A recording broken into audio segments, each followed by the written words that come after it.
Täna teeme suhkruvaba kama vahtu Astelpaju toormoosiga.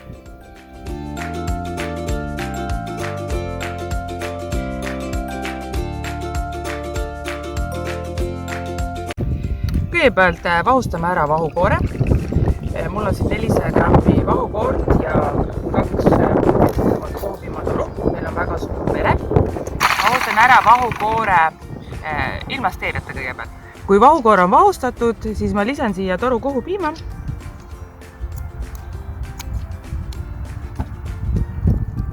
Olen kohupiima siia sisse pannud, siis ma lisan ka golden stevia. Golden stevia 1 lusikatäis on umbes 8 grammi. Siin pudaneb laiali. Ma panen umbes 2 supilusikatäit. Ja segan natukene veel. Kui mul on vahukoor ja kohupiim on segamini ja stevia juba sees, siis panen kuskil 3-4 lusikatäit rukki kamajahu.